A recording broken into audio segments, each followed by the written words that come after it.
Hello दोस्तों, मैं भी स्वागत करता हूं आपका अपने YouTube चैनल विद्याश्रम पटना पे। दोस्तों, आज जो हम बात करने जा रहे हैं वो क्लास 10 के chapter number first real number यानी वास्तविक संख्या को हम आज पढ़ाने के लिए जा रहे हैं आप लोगों को। तो वास्तविक संख्या का हम लोग बेसिक क्लास पहले देखेंगे। बेसिक क्लास के बाद हम लोग धीरे धीरे उसमें आगे बढ़ेंगे, तो आप हमारे साथ बने रहें। अगर आप हमारी YouTube चैनल पर नए हैं और आपने हमारे YouTube चैनल को सब्सक्राइब नहीं किया है तो सो प्लीज़ सब्सक्राइब कर लें। और हम जितने भी वीडियो डाल रहे हैं, आप अगर हमारे व्यूअर हैं तो आप हमारे वीडियोस को शेयर जरूर करें। सबसे पहले हम लोग बात करेंगे किस पर? वास्तविक संख्या। तो वास्तविक संख्या पे पहले हम लोग को बेसिक क्लास चाहिए। बेसिक क्लास मतलब जो 9th का क्लास है, वो 9th का क्लास हम लोगों को पढ़ना पड़ता है। तो लेकिन अगर आप पहले 9th में पढ़ के आए तो माशाल्लाह अच्छी बात है। अगर नहीं पढ़ के आए तो अब यहाँ आगे देखिए आप। तो आप पहले सबसे पहले हम लोग देखेंगे कि बेसिक इसमें क्या क्या हो सकता है, कि किस किस नंबर्स की किस किस चीज़ों की आपको यहाँ पे यानी रियल नंबर पढ़ने के लिए आपको ज़रूरत पड़ेगी। तो रियल नंबर में सबसे पहले आपको ये जानकारी होना चाहिए, प्राकृत संख्या क्या है, पूर्ण संख्या क्या है, पूर्णांक संख्या क्या, परिमेय संख्या क्या, अपरिमेय संख्या क्या, और लास्ट जो चैप्टर का नाम है आपका वास्तविक संख्या। तो सबसे पहले हम लोग देखेंगे क्या कि प्राकृत संख्या जो है, प्राकृत संख्या जो है इसको इंग्लिश में नेचुरल नंबर्स कहते हैं और इसको कैपिटल एन से डिनोट करते हैं। और नंबर क्या था? 1 2 3 4 5।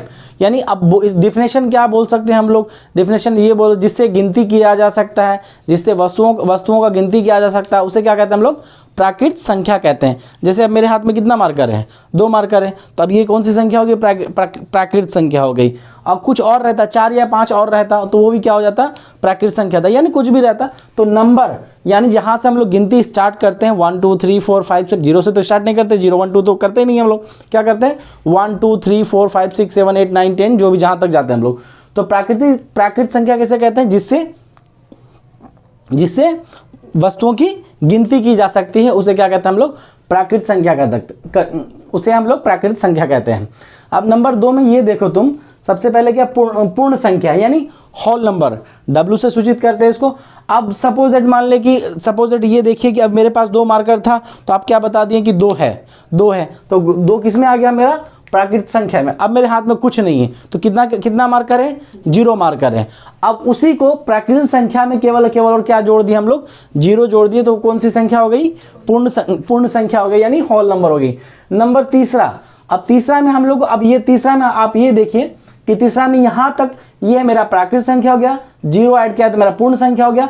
0 के अलावा ये पॉजिटिव में है, ये न्यूट्रल है, और हमें निगेटिव संख्या की भी जब जरूरत पड़ी तो ये संख्या आ गया। और ये क्या, कौन सी संख्या हो गया? पूर्णांक संख्या यानी इंटीजर्स। और हम लोग चौथे नंबर में बात करेंगे किसका? परिमेय संख्या। परिमेय संख्या यानी रेशनल नंबर। रेशनल नंबर में इसे किससे सूचित किया जाता है? P/Q से सूचित किया जाता है। किससे? P/Q से सूचित किया जाता है। तो अब P/P क्या है और Q क्या है? तो P भी पूर्णांक है और Q भी क्या है? पूर्णांक है। पूर्णांक मतलब क्या? 0 1 2 3 4, ये -3 -2 -1, यानी पूर्णांक में ये सारा चीज आ गया। ये यहाँ पे ये भी अनंत तक होगा। ये कहाँ तक होगा? अनंत तक होगा। ठीक है। तो अब यहाँ हम लोग बात करेंगे Z भी पूर्णांक है, P भी पूर्णांक है और Q भी पूर्णांक है। तो इसीलिए पूर्णांक का हम लोग क्या डाल दिया? साइन डाल दिया यहाँ पे, ये भी पूर्णांक है। लेकिन ये P पूर्णांक तो कोई भी पूर्णांक हो सकता है, लेकिन ये जो नीचे वाला पूर्णांक है ये 0 के अलावे कोई भी पूर्णांक हो जाए। समझ में आ गया? अगर 0 होगा तो वो परिमेय संख्या नहीं है। समझ में आ गया? अगर 0 होगा तो परिमेय संख्या नहीं है। 0 होगा तो परिमेय संख्या की 1/0 करेंगे तो ये क्या चला जाएगा? अनंत तक चला जाएगा। अनंत तक चला जाएगा तो फिर क्या कहते हैं? इसीलिए वो परिमेय संख्या नहीं होगी। तो अब हम लोग ऐसा लिख सकते हैं परिमेय संख्या को 1/2 -4/3 5/2 5/2 समथिंग बट 22/7 वगैरह का 22/7 कुछ भी हम लोग लिख सकते हैं।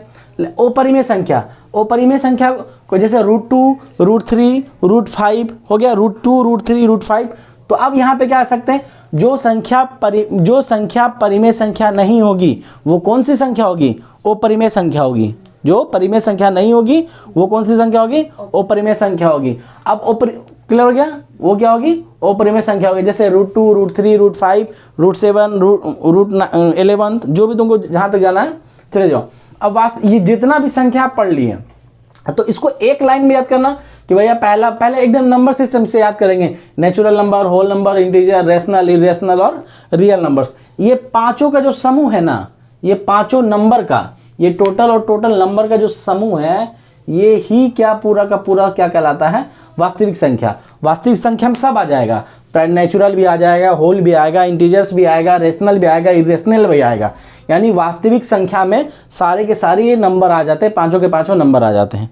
समझ में आ गया? ठीक है, समझ में आ गया। अब ये अगर इसका कॉन्सेप्ट तुमको क्लियर है, यानी ये तुम्हारा इसका कॉन्सेप्ट क्लियर है, तो इसका मतलब ये समझ जाओ कि तुमको वास्तविक संख्या पढ़ने में थोड़ा सा मजा आएगा। अगर ये पूरा का पूरा चीज आप नहीं समझ पा रहे हैं तो एक बार देखिए, समझिए, क्योंकि इसके बिना फिर आप वास्तविक संख्या में क्या अटकिएगा, धीरे धीरे अटकिएगा। समझ में आ रहा है? क्लियर हो गया इतना?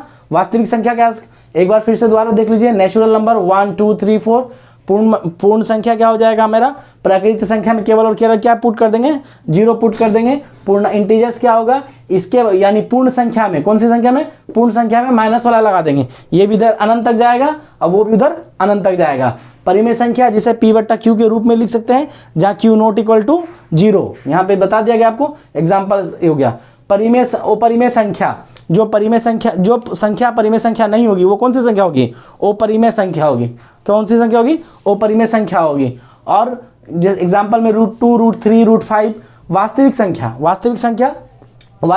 क्या होगा, वास्तविक संख्या बस सारा का सारा जितना भी संख्या है वास्तविक, ये कौन सी संख्या कहलाएगा, वास्तविक संख्या कहलाएगा।